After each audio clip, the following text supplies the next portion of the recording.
Hello बच्चों, 10th class के first chapter का लास्ट टॉपिक जो हमारा बचा हुआ था उनमें से एक रह रहा है आपका how to balance a chemical reaction. की कोई भी केमिकल रिएक्शन है उसको आपको बैलेंस कैसे करोगे, संतुलित कैसे करोगे। तो सबसे पहले तो आपको ये पता होना चाहिए कि एक बैलेंस केमिकल रिएक्शन होती क्या है, यानी कि संतुलित रासायनिक समीकरण किसे कहेंगे।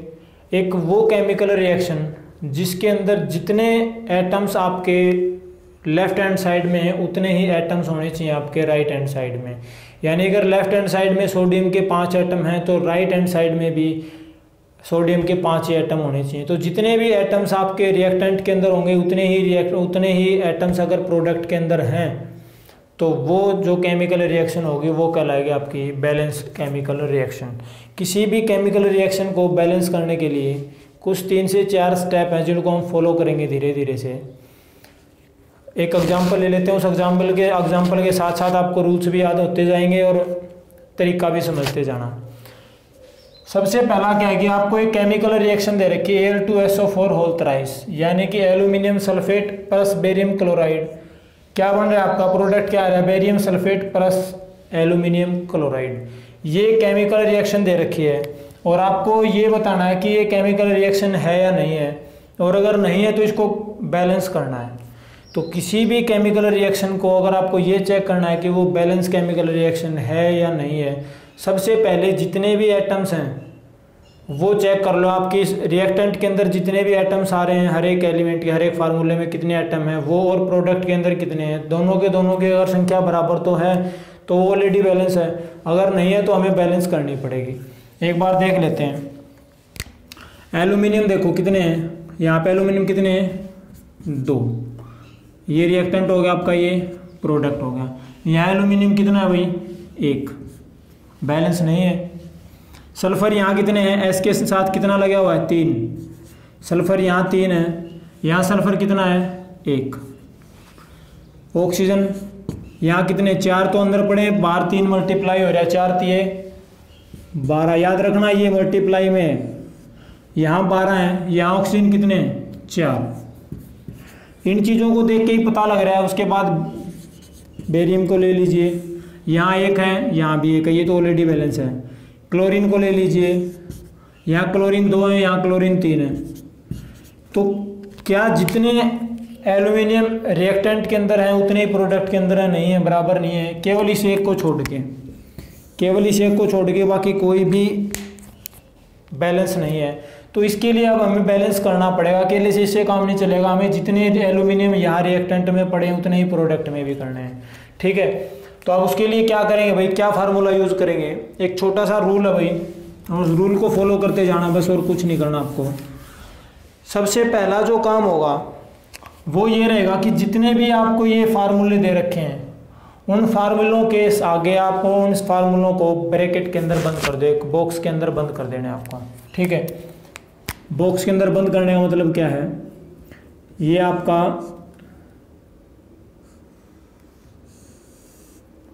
अब इसके अंदर कुछ नहीं करना आपको, इसके अंदर कोई भी छेड़खानी नहीं करनी है। बिल्कुल वैसे ही यहाँ करोगे, वैसे ही यहाँ करोगे। यानी पहला स्टेप क्या है, किसी भी केमिकल रिएक्शन को बैलेंस करने का सबसे पहला स्टेप है कि जितने भी आपको फार्मूले दे रखे हैं हर एक फार्मूलों को क्या करोगे, एक बॉक्स के अंदर फिट कर दोगे भाई। अब इनके अंदर आपको कोई भी छेड़खानी नहीं करनी है, कुछ भी चेंज नहीं करना, जो होगा इनसे बाहर किया जाएगा। ये तो है पहला स्टेप। स्टेप 2 के अंदर क्या होगा भाई, स्टेप 2 के अंदर करना आपको, यहाँ पे तो नाम लिखोगे आप एलिमेंट का कि कौन कौन से एलिमेंट यहाँ पे मौजूद हैं। यहाँ लिखोगे आप रिएक्टेंट और यहाँ लिखोगे आप प्रोडक्ट।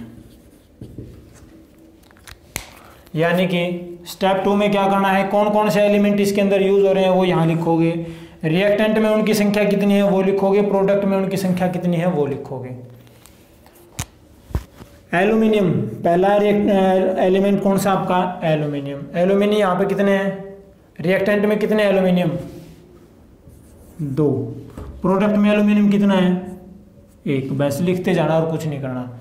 सल्फर S, यहाँ कितने सल्फर, देखो SO4 होल थ्राइस है, तो ये ब्रैकेट के बाहर जो 3 है वो S के साथ भी है और O के साथ भी है, तो सल्फर यहाँ कितने हो गए 3, यहाँ सल्फर कितने हैं 1। ठीक है, उसके बाद ऑक्सीजन O यहाँ कितने हैं, देखो 4 यहाँ है और 3 ये, 4 3 12, यहाँ ऑक्सीजन कितने हैं 4। उसके बाद बेरियम कितने हैं यहाँ पे 1, यहाँ भी कितना है 1। क्लोरीन यहाँ कितने हैं, रिएक्टेंट में क्लोरीन कितने हैं 2, यहाँ कितने हैं 3। देखो कितने एलिमेंट्स यूज हो रहे हैं 1 2 3 4 5, 1 2 3 4 5, जितने भी एलिमेंट्स यहाँ पे यूज हो रहे थे कितनी कितनी उनकी संख्या थी, कितने कितने एटम थे उनके, वो हमने लिख लिए। ये था आपका स्टेप 2। स्टेप 3 के अंदर क्या करोगे, किसी भी स्टेबल नंबर से मल्टीप्लाई करके, जिसके चाहे वो आपका रिएक्टेंट की साइड हो यानी कि लेफ्ट हैंड साइड हो, ये साइड हो गया आपकी लेफ्ट हैंड साइड और ये रहेगी आपकी राइट हैंड साइड। चाहे लेफ्ट हैंड साइड हो चाहे राइट हैंड साइड हो, दोनों साइड में जिस भी एलिमेंट्स के एटम ज़्यादा हैं सबसे पहले कोशिश करो उसको बैलेंस किया जाए। ठीक है, देखो अब अगर मैं यहां बात करूं, ऑक्सीजन कितनी है 12, यहां ऑक्सीजन कितनी है 4, कैसे होंगे बराबर, अगर मैं इसको 3 से मल्टीप्लाई कर दूं तो 12 हो गए। अब देखो अगर मैंने 3 से यहां मल्टीप्लाई किया, कहां किया है प्रोडक्ट के अंदर, प्रोडक्ट में किसके साथ किया है ऑक्सीजन को किया, ऑक्सीजन कहां है यहां पे, तो ये 3 आएगा आपका, इस ब्रैकेट के बाहर आएगा 3। ठीक है, अब जैसे यहाँ पे 3 आया, 3 से मल्टीप्लाई किया, ये भी कितना हो गया आपका, ये 12 हो गया। अब सारे के सारे बिगड़ेंगे, 3 से मल्टीप्लाई कर दिया तो बेरियम कितने हो गए यहाँ पे, बेरियम यहाँ कितना था 1, यहाँ कितने हो गए 3, यहाँ बेरियम कितने हो गए 3। ठीक है, बेरियम 3 हो गए, सल्फर कितने हो गए 3,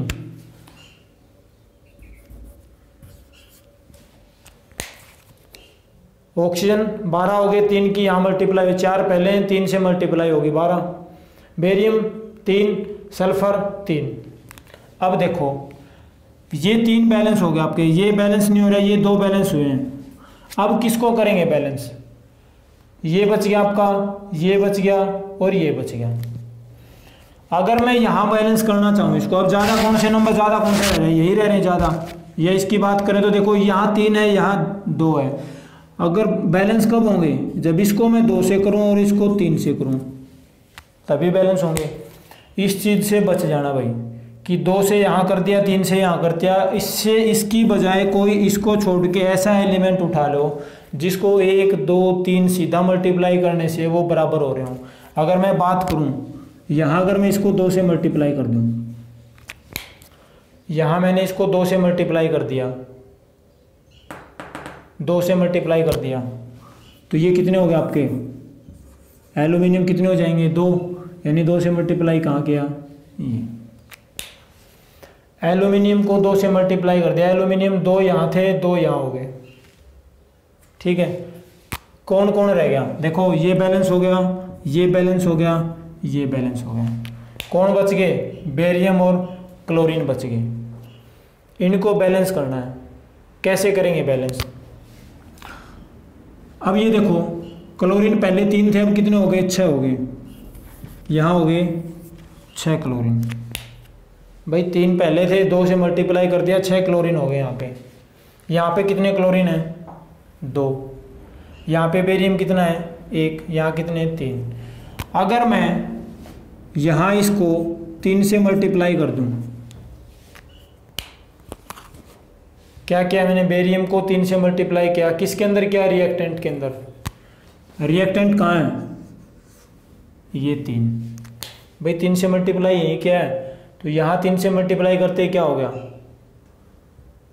3 हो गए, 3 यहाँ हो गए, 3 यहाँ हो गए। जैसे ही 3 से मल्टीप्लाई किया, 2 क्लोरीन अंदर थे, 3 बाहर हो गए, 2 3 6। अब देखो एल्यूमिनियम 2 यहाँ है 2 यहाँ है, बैलेंस हो गए। सल्फर 3 ऑक्सीजन 12, क्लोरीन बेरियम 3 और 6। जितने रिएक्टेंट के अंदर एटम हैं उतने ही आपके किसके अंदर हैं, प्रोडक्ट के अंदर। ये रिएक्शन अब क्या होगी आपकी, बैलेंस होगी। नए तरीके से स्टेप 3 में क्या करेंगे, हमने बैलेंस कर लिए। बैलेंस करने के बाद किसके सामने क्या लिखा है वो देखो, इसको हमने कुछ नहीं किया, Al2SO4 होल थ्राइस किस फॉर्म में पड़ा है, फॉर्म एक बार रहने दो, लास्ट स्टेप होगा वो। अब इसको 3 से मल्टीप्लाई किया ना, 3BaCl2, इसको किससे मल्टीप्लाई किया, 3 से, 3BaCl2 प्लस 2AlCl3। जितने एटम्स रिएक्टेंट में थे हर एक एलिमेंट के उतने ही कहाँ हैं, प्रोडक्ट के अंदर। ये स्टेप 3 में आपकी जो रिएक्शन है ये क्या है भाई, एक बैलेंस केमिकल रिएक्शन है, बैलेंस केमिकल रिएक्शन। बस एक स्टेप और करना है लास्ट में। स्टेप 4 क्या रहेगा कि जो इनकी फिजिकल स्टेट है, फिजिकल स्टेट का मतलब यहाँ इसके आगे क्या लिखा हुआ था, एक्वस, तो यहाँ लिख दोगे एक्वस सॉल्यूशन। यहाँ भी AQ था तो यहाँ लिख दोगे AQ। यहाँ क्या था, सॉलिड, यहाँ लिख दोगे सॉलिड। और यहाँ क्या था, एक्वस, तो यहाँ लिख दोगे एक। ये जो रिएक्शन है आपकी, ये है बैलेंस केमिकल रिएक्शन। किसी भी केमिकल रिएक्शन को अगर आपको बैलेंस करना है तो उसका तरीका यही है कि सबसे पहला काम, जो केमिकल रिएक्शन आपको दे रखी है उस केमिकल रिएक्शन को लिखो, हर एक फार्मूले को एक ब्रैकेट के अंदर बंद कर दो ताकि उसके अंदर आपको कुछ भी नहीं छेड़ना है, ठीक है। ये था स्टेप पहला। दूसरे स्टेप में क्या करोगे कि पहला कॉलम बनाओगे एलिमेंट का, दूसरा रिएक्टेंट यानी कि अभिकारकों का, तीसरा प्रोडक्ट का, ठीक है।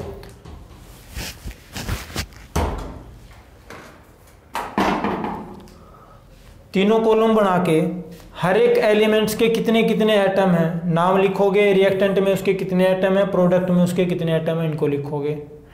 जैसे ये लिख लो, बैलेंस करने का तरीका क्या है, सबसे पहले कोशिश करो उस एलिमेंट को, उस एटम को बैलेंस किया जाए जिसके लेफ्ट हैंड साइड में हो चाहे वो राइट हैंड साइड में हो, जिसके मैक्सिमम नंबर ऑफ एटम्स हों, यानी जो एटम्स हैं वो मैक्सिमम हों, ज़्यादा से ज़्यादा हों, ठीक है। जब आप उनको बैलेंस कर लो तो ध्यान रखना, इस चीज़ से बच जाना है कि मान लीजिए एक साइड के 2 एटम है, दूसरी साइड 3 है।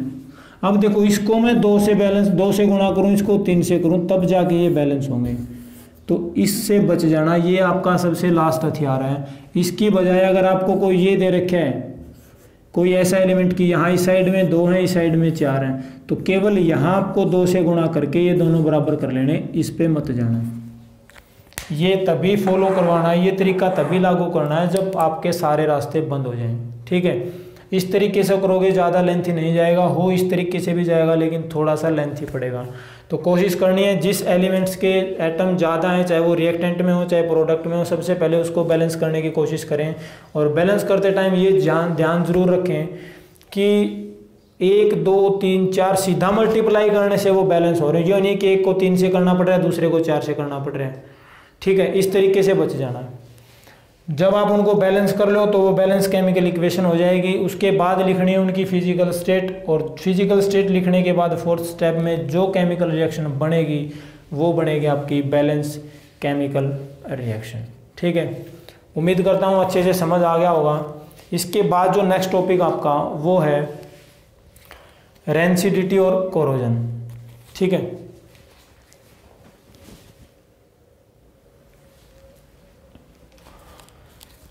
तो अब हम करने जा रहे हैं कोरोजन, यानी कि संक्षारण किसे कहते हैं। कोरोजन होता क्या है, जब भी आप किसी भी मेटल को जब आप बाहर खुले में छोड़ देते हैं तो कुछ टाइम के बाद उसके ऊपर किसी दूसरी कोई ना कोई लेयर जमा होनी स्टार्ट हो जाती है उसके ऊपर। और जब किसी भी मेटल के ऊपर यही जो प्रोसेस है कि किसी भी मेटल के ऊपर दूसरी किसी ऑक्साइड की या कार्बोनेट की या सल्फाइड की सल्फेट की जो भी दूसरी कोई लेयर जब जमा होना स्टार्ट हो जाती है किसी भी मेटल सरफेस के ऊपर, तो वो जो मेटल सरफेस है वो धीरे धीरे खराब होना स्टार्ट हो जाता है। ठीक है भाई, इसी प्रोसेस को बोला जाता है कोरोजन। क्या होता है corrosion? The process in which metal gets rusted due to atmospheric moisture and air. जब भी किसी मेटल को आप वायुमंडलीय नमी के यानी कि एटमॉस्फेरिक नमी के मॉइस्चर के कांटेक्ट में आता है कोई भी मेटल सरफेस, या हवा के कांटेक्ट में आता है, तो हवा के और नमी के कांटेक्ट में आने के बाद वो जो मेटल सरफेस है वो धीरे धीरे खराब होना स्टार्ट हो जाता है। वो उसके ऊपर जंग लगना या किसी दूसरे ऑक्साइड की या कार्बोनेट की परत उसके ऊपर जमना स्टार्ट हो जाती है। तो ये प्रोसेस कहलाता है आपका कोरोजन, यानी कि संक्षारण बोलते हैं इसको, कि जब भी किसी एक धातु के ऊपर दूसरे ऑक्साइड की या कार्बोनेट की परत जमा होनी स्टार्ट हो जाती है। किसके कारण? कि जब भी आप उसको बाहर खुले में रखते हो कि वो नमी के कांटेक्ट में आए, हवा के कांटेक्ट में आए, उसके कारण जब वो खराब हो जाता है तो इस प्रोसेस को बोला जाता है आपका कोरोजन। जैसे लोहा है, लोहे का अगर आपने कोई टुकड़ा, बिल्कुल फ्रेश लोहे का टुकड़ा अगर आपने उसको कुछ टाइम के लिए बाहर रख दिया, ये नहीं है कि 2 दिन में 3 दिन में जंग लगना स्टार्ट हो जाएगा, बहुत ही स्लो प्रोसेस है। 12 महीने 6 महीने 1 साल 2 साल के बाद जब आप देखोगे उस लोहे के टुकड़े को, तो उसके ऊपर एक लाल लाल रंग की परत जमा होनी स्टार्ट हो जाएगी, आयरन ऑक्साइड की एक परत जमा होनी स्टार्ट हो जाएगी। ये जो परत जमा हो रही है ना आयरन ऑक्साइड की, यही बोलते हैं, इसी को बोलते हैं आपका कोरोजन। इस पूरे प्रोसेस को बोलते हैं कोरोजन। तो लोहे पे जंग लगना वो भी आपका एक कोरोजन का एग्जाम्पल है। दूसरा जो सिल्वर है, सिल्वर हवा के साथ यानी ऑक्सीजन के साथ भी रिएक्शन नहीं करता, पानी के साथ भी रिएक्शन नहीं करता। देखते होंगे, सुना भी होगा कि चांदी है ना वो काली पड़ गई भाई, जो चांदी के गहने वगैरह होते हैं वो काले पड़ गए। क्यों हो गए काले? क्यों पड़ना स्टार्ट हो गए वो, या उनका जो कलर है वो ब्लैकिश होना क्यों स्टार्ट हो गया? कि हमारी एयर के अंदर बहुत सारी गैसें हैं, यानी air is a mixture of many gases, बहुत सारी गैसों का मिश्रण है, और उन्हीं गैसों में एक गैस है भाई आपकी सल्फर। जब भी वो सिल्वर है वो सल्फर के कांटेक्ट में आता है तो सिल्वर सल्फाइड बनता है भाई, और उसी सिल्वर सल्फाइड के कारण ही जो आपका सिल्वर यानी चांदी जो है उसका रंग धीरे धीरे ब्लैकिश होना स्टार्ट हो जाता है।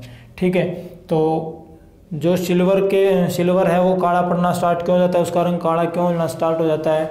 कि एटमॉस्फेयर के अंदर, एयर के अंदर सल्फर गैस होती है, सल्फर गैस की प्रेजेंस के कारण जो सिल्वर है वो सल्फर के साथ रिएक्शन करके सिल्वर सल्फाइड बना देगा, Ag2S ये फार्मूला होता है उसका, ये बना देगा। और इस सिल्वर के ऊपर इस सल्फेट की या सल्फाइड की एक लेयर जमा हो जाएगी जिसके कारण वो काला पड़ना स्टार्ट हो जाएगा भाई। ठीक है, जब हम कुछ टाइम के लिए कॉपर को बाहर रख देते हैं तो कॉपर को जब खुले में छोड़ देते हैं तो उसके ऊपर ग्रीन कलर की एक लेयर जमा हो जाती है। उसका कारण क्या है कि कॉपर पहले ऑक्सीजन के साथ रिएक्शन करेगा, कॉपर ऑक्सीजन के साथ रिएक्ट करके बनेगा कॉपर ऑक्साइड, और वो कॉपर ऑक्साइड जब फर्दर इन्वायरमेंट के अंदर CO2 जो कार्बन डाइऑक्साइड गैस है उसके साथ मिलके बना देगा भाई कॉपर कार्बोनेट, और कॉपर कार्बोनेट का जो कलर होता है वो लाइट ग्रीन कलर होता है भाई। ठीक है, तो ये कोरोजन होता है। और कोरोजन के कारण क्या है? एटमॉस्फेरिक मॉइस्चर और एयर के कांटेक्ट में आने से होता है कोरोजन। रस्टिंग ऑन आयरन, लोहे के ऊपर जंग लगता है, वो भी इसका एग्जाम्पल है। सिल्वर है वो काला पड़ जाता है, किस कारण से पड़ता है वो बता दिया आपका। तांबे के ऊपर, कॉपर के ऊपर हरे रंग की परत जमा हो जाती है, उसका कारण क्या है? कॉपर कार्बोनेट की लेयर का जमा हो जाना कॉपर के ऊपर। ठीक है, उसके बाद आता है प्रोटेक्शन अगेंस्ट कोरोजन, कि ये जो कोरोजन हो रहा है कि कोई भी मेटल है वो रस्टेड हो रही है, खराब हो रही है, तो उसका उपाय क्या है भाई, कैसे सुरक्षा कर सकते हैं हम उसकी? तो उसका सबसे पहला प्रोसेस, अगर मैं बात करूं लोहे की, तो अगर आपको लोहे को रस्टेड होने से या कोरोजन से बचाना है तो उसके तरीके क्या हैं भाई? एक तो है गैल्वेनाइजेशन मेथड होता है, 6ठी 7वीं 8वीं क्लास में आ जाता है। गैल्वेनाइजेशन प्रोसेस होता क्या है कि लोहे के ऊपर जिंक की एक लेयर चढ़ा देना। लोहे का कोई टुकड़ा है मान लीजिए, उसके ऊपर अगर आपने जिंक की कोटिंग करवा दी, जिंक की कोई लेयर जमा करवा दी या लेयर चढ़ा दी, उसके ऊपर परत चढ़ा दी, तो वो प्रोसेस कहलाता है गैल्वेनाइजेशन। तो लोहे को खराब होने से रोका जा सकता है कैसे भाई? एक तो गैल्वेनाइजेशन प्रोसेस द्वारा, दूसरा किसी दूसरी डिजायर्ड मेटल, जो मेटल बहुत कम रिएक्शन करती हो किसी दूसरे ऑक्साइड बनाती हो, ठीक है, तो गैल्वेनाइजेशन प्रोसेस के द्वारा आप लोहे को ख़राब होने से बचा सकते हैं। पेंट करके, जब आप पेंट वगैरह लगाते हैं, पेंट करते हैं लोहे के किसी टुकड़े के ऊपर, कोई भी धातु है चाहे वो, अब हर एक के ऊपर तो पेंट होता नहीं है, तो लोहे को कैसे बचा सकते हैं? गैल्वेनाइजेशन द्वारा। पेंट लगा करके, पेंट करके उसके ऊपर तेल लगा करके, ग्रीस लगा करके, ये वो तरीके हैं जिसके द्वारा हम लोहे को या जो मेटल्स हैं आपके उनको ख़राब होने से बचाया जा सकता है या कोरोजन से उनको बचाया जा सकता है। ठीक है, उसके बाद बचती है आपकी रेंसिडिटी। भाई रेंसिडिटी देखो बिल्कुल कुछ कुछ वैसा ही प्रोसेस है जैसे कोरोजन में था ना कि कोई भी मेटल है वो आपकी ख़राब हो रही है किसके कारण? मॉइस्चर के कारण, एयर के कांटेक्ट में आने के कारण। वैसे ही रेंसिडिटी में क्या होता है, जो आपके तले हुए भोजन होते हैं जिसके अंदर फैट की मात्रा बहुत ज़्यादा होती है, फैट और ऑयल की मात्रा जिस फूड के अंदर बहुत ज़्यादा होती है, जिसको मैं बोलता हूँ तला हुआ भोजन, ये जो भोजन होते हैं ये जब भी आपके एयर के कांटेक्ट में आते हैं तो तला हुआ भोजन, फैट युक्त भोजन होता है, वो भी आपका बहुत जल्दी ख़राब हो जाता है। इस प्रोसेस को बोला जाता है रेंसिडिटी, यानी वो प्रोसेस जिसमें जो तला हुआ भोजन होता है वो जब एयर के कांटेक्ट में आता है तो वो ऑक्सीडाइज हो जाता है, भाई ख़राब हो जाता है, और इसी प्रोसेस को बोलते हैं रेंसिडिटी। कि मान लीजिए कोई भी भोजन है, अगर आपने कुछ टाइम के लिए बाहर रख दिया तो वो नमी पकड़ लेगा, कुछ टाइम बाद ख़राब हो जाएगा, खाने लायक नहीं बचेगा।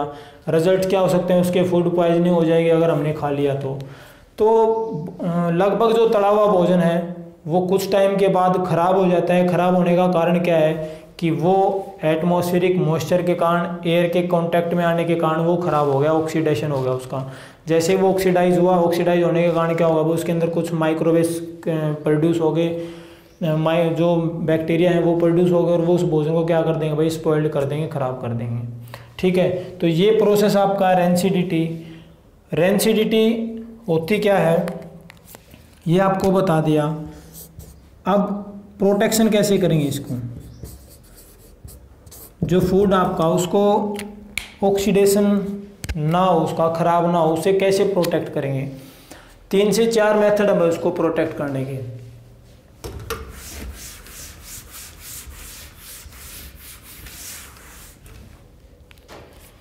सबसे पहला जो मेथड है वो है बाय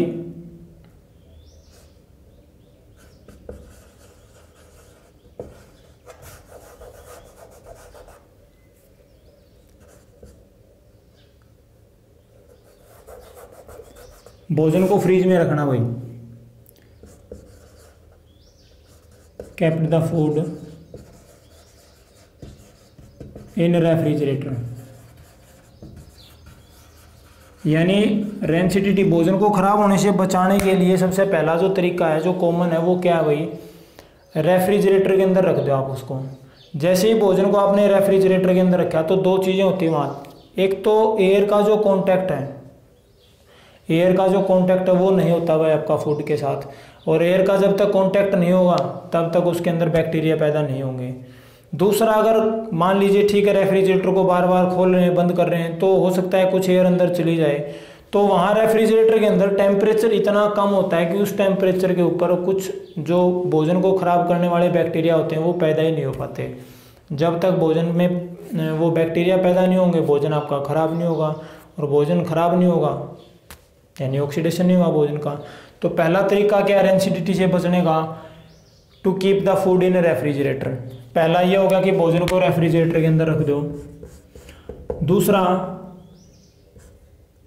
पैकिंग कर दो भाई उनकी, टाइट पैकिंग होनी चाहिए, टाइट पैकिंग। जो चिप्स वगैरह के पैकेट आते हैं या भोजन जो होता है, आप जिसमें चाहे जो तला हुआ भोजन है उसको अगर आपने टाइटली पैक कर दिया कि उसके अंदर से अब वो एयर के कांटेक्ट में नहीं आएगा, तो वो भोजन जल्दी से ख़राब नहीं होगा। तब तक भोजन ख़राब नहीं होगा जब तक वो एटमॉस्फेरिक एयर के कांटेक्ट में नहीं आएगा। ठीक है, तो भोजन की अगर हमने टाइट पैकिंग कर दी तो भोजन आपका ख़राब नहीं होगा। जो चिप्स वगैरह के पैकेट होते हैं उनको बोलते हैं एंटीऑक्सीडेंट। उनके अंदर एक चीज़ डाली जाती है भाई, जो चिप्स के पैकेट होते हैं ना, चिप्स कुरकुरे के पैकेट, उनके अंदर नाइट्रोजन गैस भरी जाती है। और कई बार पूछा भी जाता है कि चिप्स या कुरकुरे के पैकेट के अंदर नाइट्रोजन गैस क्यों भरी जाती है? ये जो नाइट्रोजन गैस है इनको बोलते हैं एंटीऑक्सीडेंट। एंटीऑक्सीडेंट, एंटीऑक्सीडेंट वो पदार्थ होते हैं जो भोजन को ऑक्सीजन के कांटेक्ट में आने से रोकते हैं। ठीक है, चिप्स के पैकेट में नाइट्रोजन गैस भर दी, इससे क्या होगा कि जो चिप्स के पैकेट के अंदर जो भी फूड है उसके अंदर वो फूड हवा के कांटेक्ट में नहीं आएगा, ऑक्सीजन के कांटेक्ट में नहीं आएगा। ऑक्सीजन के कांटेक्ट में नहीं आएगा तो उसका ऑक्सीडेशन नहीं होगा, उसका ऑक्सीडेशन नहीं होगा तो भोजन आपका खराब नहीं होगा। अब ये थोड़े ना कि चिप्स के पैकेट मान लीजिए हम जो लेके आ रहे हैं वो 2 दिन 3 दिन पहले, क्या पता 3-3 4-4 साल से पड़े हुए हैं वो वहाँ पे, तो खराब क्यों नहीं होते? खराब ना होने का कारण यही कि चिप्स और कुरकुरे के पैकेट जो होते हैं इन पैकेट्स के अंदर, चाहे लगभग जो तले हुए भोजन होते हैं इनके पैकेट्स के अंदर नाइट्रोजन गैस भरी जाती है। नाइट्रोजन गैस भरने का कारण क्या है? ये एक एंटीऑक्सीडेंट का काम करेगी, ये भोजन को ऑक्सीजन के कांटेक्ट में आने से रोकेगी, और भोजन जब तक ऑक्सीजन के कांटेक्ट में नहीं आएगा तब तक भोजन खराब नहीं होगा। तो एक तो रेफ्रिजरेटर के अंदर रखना है भोजन को रेंसिडिटी से बचा सकते हैं। दूसरा, उसकी टाइटली पैकिंग करनी पड़ेगी। तीसरा, उसको नाइट्रोजन यानी कोई ना कोई एंटीऑक्सीडेंट डालेंगे भोजन के अंदर ताकि भोजन आपका खराब ना हो। उसके बाद आता है भाई to keep the food away from light, away from light. देखो, भोजन को जब आप दूर करोगे ना, लाइट से दूर करोगे, तले हुए भोजन को जितना लाइट से दूर करोगे वो उतना ही कम टाइम में खराब हो, मतलब उतना ही कम खराब होगा वो। कारण क्या है कि जब हम लाइट के पास लेके आते हैं भोजन को, जब लाइट के पास रखते हैं तो लाइट के पास रखने से क्या होगा, उसका ऑक्सीडेशन बहुत जल्दी होता है भाई। जब तले हुए भोजन को लाइट के पास लेके आते हैं तो उसका ऑक्सीडेशन बहुत ज़्यादा होता है, तेज़ गति से होता है, और जितना तेज़ गति से ऑक्सीडेशन होगा उतना ही जल्दी भोजन खराब होगा। इसलिए तले हुए भोजन को हमेशा लाइट से दूर रखा जाए ताकि उसका ऑक्सीडेशन जल्दी ना हो, और जितना धीरे धीरे ऑक्सीडेशन होगा खाना भी उतना ही धीरे धीरे खराब होगा, इतना जल्दी खराब आपका नहीं होगा। तो ये कुछ तरीके थे भाई कोरोजन से बचने के और रेंसिडिटी से बचने के। रेंसिडिटी से बचने के तरीके क्या थे? भोजन को फ्रिज के अंदर रखना है, ढक के रखना है, टाइट पैकिंग करनी है। नाइट्रोजन क्यों भरी जाती है चिप्स के पैकेट के अंदर या जो तले हुए भोजन होते हैं उन पैकेट्स के अंदर क्यों भरी जाती है नाइट्रोजन गैस?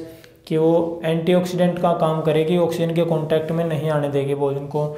और उसके बाद लाइट से दूर रखना। लाइट से दूर रखने का कारण क्या है कि जितना लाइट के नज़दीक लेके आओगे तले हुए भोजन को उसका ऑक्सीडेशन उतना ही ज़्यादा होगा, जितना दूर लेके जाओगे ऑक्सीडेशन उतना ही स्लो होगा।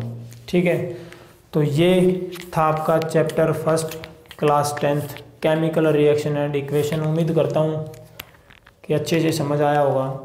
अगर कोई डाउट रहता है तो पूछ लेना, otherwise thank you, take care.